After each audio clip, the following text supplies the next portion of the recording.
A gente vive num mundo, assim, de autoajuda, né? De seja a sua melhor versão. Totalmente. Os livros mais vendidos, os cursos mais procurados, todos eles prometem um caminho de esforço, de disciplina, de performance pra gente alcançar um novo patamar. Uhum. E aí, bem na contramão de tudo isso, surge a mensagem que a gente vai analisar hoje. Exato. Ela fala de um poder que não vem do nosso desempenho, mas de um ato de aparente fraqueza, de fracasso.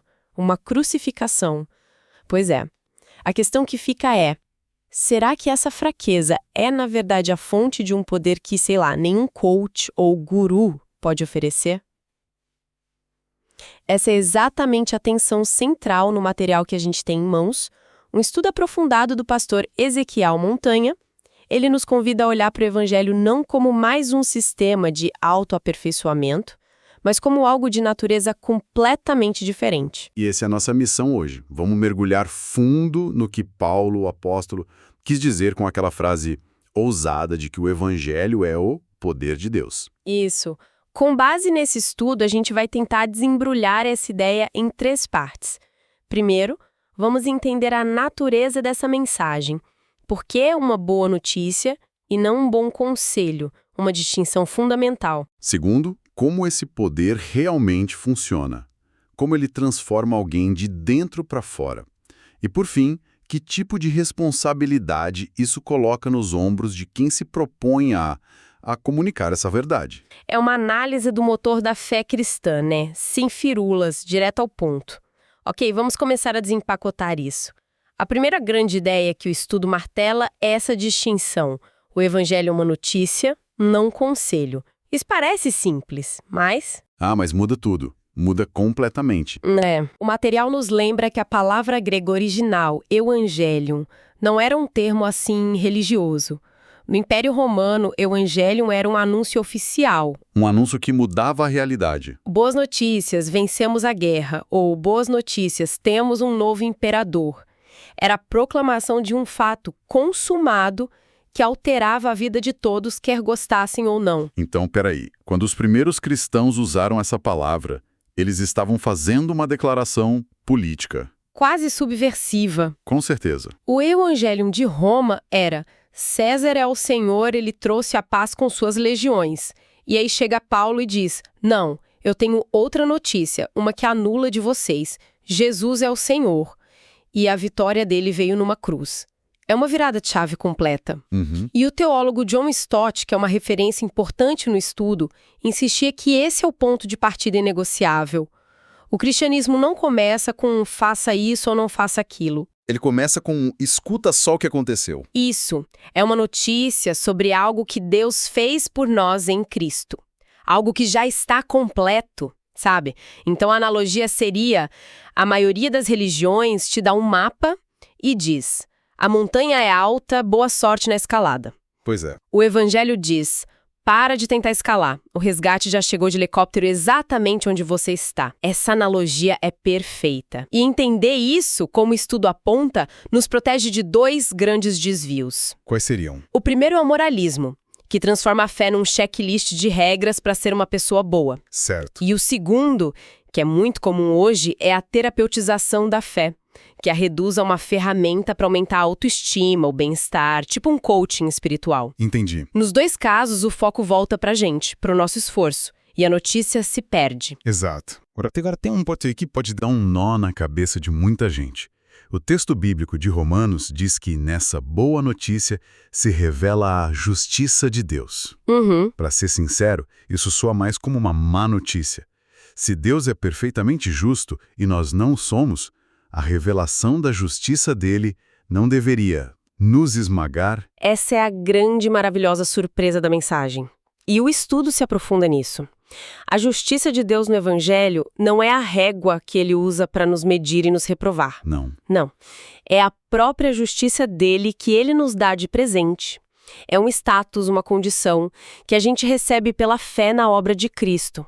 Não é algo que a gente constrói, é algo que a gente veste. Peraí, deixa eu ver se eu entendi. Então a justiça de Deus não é a balança que me condena, Não é. mas é o próprio manto que ele joga sobre meus ombros para que eu seja aceito. Isso. É uma inversão de expectativa total. Total. é uma inversão completa. A cruz é o lugar onde essa troca acontece. Deus não ignora o problema do mal, da injustiça. Pelo contrário. Ele leva a sério. Ele leva tão a sério que ele mesmo em Cristo paga o preço. A santidade dele é honorada e a misericórdia dele é liberada. Faz sentido. E como alguns teólogos no material como o N.T. Wright apontam, isso tem uma dimensão maior ainda. Não se trata só de perdoar indivíduos isolados. Ah, é. É sobre Deus sendo fiel a uma promessa antiga de formar um novo povo, uma nova comunidade. A ação é pessoal, mas o projeto é comunitário desde o início. Ok, se o Evangelho é uma notícia sobre o que Deus fez, e não um conselho, qual é o evento principal dessa notícia? Onde está o furo de reportagem que muda tudo? A manchete principal em letras garrafais é a cruz. Paulo chegou a dizer que decidiu não saber de nada a não ser Jesus Cristo e este crucificado. É bem radical isso. É. Para ele tirar a cruz do centro, era como tirar um motor de um carro. O resto pode ser bonito, mas não vai a lugar nenhum. E o estudo é claro. Não dá para falar da cruz sem falar da ressurreição. A cruz foi o pagamento. A ressurreição foi o recibo. O recibo, gostei disso. É. A confirmação do Pai de que a dívida estava paga e a vitória garantida. E o que isso significa na prática? É só uma doutrina para a gente acreditar? De forma alguma. O material sintetiza o pensamento de várias correntes teológicas para mostrar que a cruz tem que ter um efeito prático, sabe? Sim. Pensadores como Jonathan Edwards diriam que a cruz não é para ser apenas entendida, mas sentida.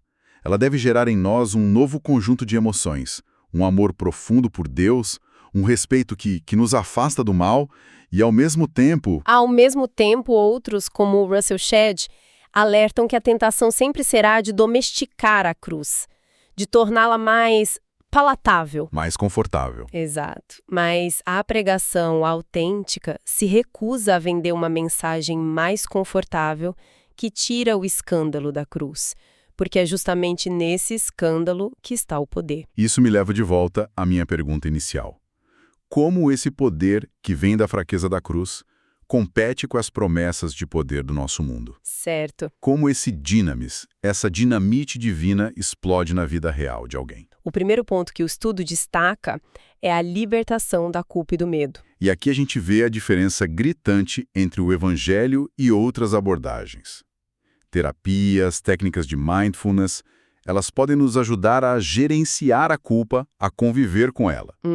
O Evangelho, por outro lado, a resolve na raiz. A afirmação "agora já não há nenhuma condenação para os que estão em Cristo Jesus" não é um pensamento positivo. É uma declaração legal. É um veredito do juiz do universo. A sua ficha criminal foi limpa. Mas isso pode parecer muito teórico, né? Algo que acontece num tribunal celestial, mas que não muda a ansiedade que a pessoa sente na segunda-feira de manhã. É aí que o material traz uma perspectiva pentecostal, através de pensadores como Stanley Horton, que é muito prática. Para eles, a salvação não é só um carimbo no seu passaporte para o céu. Não é só um status. Não. É o Espírito Santo que pega essa verdade objetiva, esse não há condenação, e a torna uma experiência real, sentida, no coração da pessoa. Ah, entendi. Ele transforma a doutrina em paz. A liberdade deixa de ser um conceito e se torna a atmosfera que você respira. O estudo faz outra afirmação muito forte. O Evangelho não reforma, ele recria. Sim, essa é crucial. Mas na prática, muita gente enxerga o cristianismo só como um esforço para ser uma pessoa melhor, uma reforma moral. Onde está a diferença fundamental que a gente não pode perder de vista? A diferença é a que existe entre, sei lá, passar um produto para tirar um risco do carro e trocar a peça inteira na oficina. Boa. Uma é cosmética, a outra é estrutural. Exato. Reformar é você, com sua força de vontade, tentando melhorar seus hábitos. Recriar é o que a Bíblia chama de nascer de novo. Certo. É Deus implantando uma nova natureza, um novo centro de desejos em você. O estudo usa uma frase ótima para resumir. Qual? O Evangelho não muda apenas o que fazemos. Ele muda quem somos e, por isso, muda o que fazemos. A mudança de comportamento é o fruto, não a raiz. Exatamente. Essa ideia de uma nova identidade, de uma nova criação, Parece ser a resposta para a busca de propósito que a gente vê em todo lugar. Sem dúvida, porque o evangelho não é só uma porta de saída da culpa e da condenação. É uma porta de entrada também. É uma porta de entrada para uma vida com propósito que transcende as circunstâncias. As motivações que o mundo oferece, sucesso, bem-estar, reconhecimento, são frágeis. Sim, muito. Uma crise de saúde, uma demissão, e tudo pode desmoronar. A esperança que o Evangelho traz está ancorada fora de nós, na obra completa de Cristo. Por isso ela é inabalável. Certo. Como diz o biblista Luiz Saião, citado no material, a fé não nos faz fugir do mundo. Ela nos dá as lentes corretas para entender o mundo à luz de Deus. Ok, vamos juntar as peças. Se o Evangelho é essa notícia tão poderosa que não precisa da nossa ajuda, que liberta da culpa, recria nossa identidade e dá um propósito eterno, isso muda completamente as regras do jogo para quem a comunica, certo? Completamente. O estudo menciona que Paulo se recusava a usar palavras persuasivas de sabedoria humana. Parece que ele tinha uma confiança absurda na mensagem em si. Exatamente. E essa é talvez a lição mais contraintuitiva para a nossa cultura de marketing e performance. Com certeza. O material cita a advertência de teólogos como Gordon L. Anderson. A igreja perde sua voz profética, seu poder espiritual, quando troca a mensagem pela performance.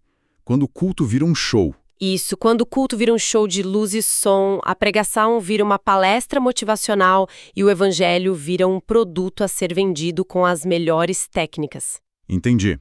O princípio é claro. O método, por mais criativo que seja, é o servo, a mensagem é a soberana. Nossa confiança não pode estar na nossa retórica, mas no poder que já existe na própria notícia. Isso soa bem na teoria, mas na prática parece uma corda bamba. Como alguém consegue ser firme na verdade sem soar arrogante ou insensível? Sim. Ou ser amoroso sem diluir a mensagem até ela não significar mais nada. O material dá alguma pista de como encontrar esse equilíbrio? Essa é a questão de $1 milhão, não é? E o estudo oferece uma síntese muito útil, inspirada em John Stott. Verdade sem amor é crueldade. Amor sem verdade é ilusão. Gostei disso. O comunicador fiel precisa segurar essas duas pontas com força. Por um lado, o evangelho confronta. Ele chama egoísmo de pecado. Ele desafia nosso orgulho. Ele nos diz que não somos o centro do universo. Exato. E isso ofende, não tem como evitar. Mas, por outro lado, no mesmo fôlego, ele oferece um perdão que a nossa mente não consegue calcular. E uma graça, que nos acolhe como filhos amados. Então a comunicação precisa ter essa dupla dinâmica. Precisa. A clareza de um diagnóstico médico preciso e a ternura de um pai cuidando de um filho doente. E qual é o resultado final? Quando alguém é alcançado por essa mensagem comunicada dessa forma, o que acontece? A pessoa se acomoda, se sente perdoada e segue a vida. A consequência inevitável, segundo o estudo, é que a pessoa se torna ela mesma uma testemunha. Ah, sim. A frase usada é certeira. A graça que salva é a graça que envia.